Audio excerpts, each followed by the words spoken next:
എല്ലാവർക്കും നമസ്കാരം. ഞാൻ ഡോക്ടർ പോൾ.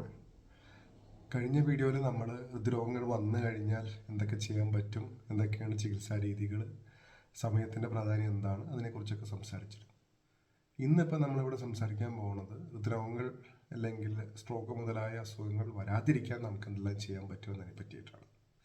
അപ്പോൾ നമുക്കറിയാം, പ്രധാനമായിട്ടും 5 അവസ്ഥകളാണ് അവസാനം ഹൃദ്രോഗങ്ങളിലോ അല്ലെങ്കിൽ സ്ട്രോക്ക് മുതലായ അസുഖങ്ങളിലേക്കോ ചെന്നെത്തപ്പെടുന്നത്. അതിലൊന്നാണ് ഷുഗർ. ഷുഗർ എന്ന് പറയുമ്പോൾ ഷുഗറിൻ്റെ പ്രായം, എത്ര വർഷം നമ്മൾക്ക് ഷുഗർ ഉണ്ട് എന്നതിനെ ആശ്രയിച്ചിരിക്കും. അല്ലെങ്കിൽ ഷുഗർ അൺകൺട്രോൾഡായിട്ട് നിലനിൽക്കുന്ന അവസ്ഥ, അതാണ് നമ്മളെ പിൻകാലത്ത് ഹൃദ്രോഗങ്ങളിലേക്ക് എത്തുന്നത്. ഷുഗർ ഉള്ളൊരു വ്യക്തിക്ക് ഡെഫിനറ്റ്ലി കൊളസ്ട്രോളും കുറച്ച് കൂടി ഉണ്ടായിട്ടുണ്ടായിരിക്കും.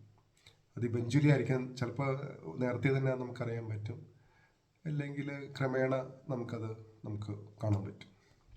പിന്നെയാണ് നമ്മുടെ ബ്ലഡ് പ്രഷർ. അപ്പോൾ ബ്ലഡ് പ്രഷർ നമ്മൾ ഇടയ്ക്ക് നോക്കുമ്പോൾ കിട്ടുന്ന വാല്യൂ ഇന്നതാണെന്ന് നമ്മൾ പറയുന്നതിൽ കാര്യമില്ല. അത് കൺട്രോൾഡ് റേഞ്ചിൽ നിർത്തുക എന്നുള്ളതാണ് നമ്മുടെ ഉദ്ദേശം. അപ്പോൾ മൂന്നാമത്തെയാണ് പ്രഷർ. ഇനി നാലാമത്തെയാണ് നമ്മുടെ ശീലങ്ങൾ. പുകവലി, മദ്യപാനക്കാലത്തേക്കാളും കൂടുതലായിട്ട് പുകവലിയാണ് ഹാർട്ടിൻ്റെ ഒരു ശത്രുവായിട്ട് നമ്മൾ കണക്കാക്കുന്നത്. അഞ്ചാമത്തെയാണ് നമ്മുടെ പ്രായം. നമ്മുടെ എല്ലാവരുടെയും കൂടിക്കൊണ്ടിരിക്കും. ഇത് ഒരു നോൺ മോഡിഫയബിൾ ഫാക്ടറാണ്, നമുക്ക് ഒന്നും ചെയ്യാൻ പറ്റില്ല. പ്രായം കൂടിക്കൊണ്ടേയിരിക്കുള്ളൂ എല്ലാവർക്കും. ബാക്കിയുള്ള 4 കാര്യങ്ങളും മോഡിഫയബിളാണ്.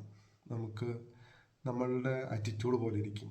അതായത് അസുഖം നമുക്ക് ബാധിച്ചു കഴിഞ്ഞാൽ നമ്മൾ മരുന്ന് കഴിക്കണം, അല്ലെങ്കിൽ ഷുഗർ ഉണ്ടാക്കുന്ന ഭക്ഷണങ്ങൾ ഒഴിവാക്കണം, ഡയറ്റ് ഫോളോ ചെയ്യണം, പ്രഷർ കൺട്രോൾ ചെയ്ത് നിർത്തണം. ഇതൊക്കെ ചെന്ന് നമ്മൾ പറയുന്നതിൻ്റെ ഉദ്ദേശം എന്താണെന്ന് വെച്ചാൽ അൾട്ടിമേറ്റ്ലി ഈ പറഞ്ഞ അസുഖങ്ങളിലേക്ക് ചെന്ന് എത്തപ്പെടാതിരിക്കാൻ വേണ്ടിയിട്ടാണ്.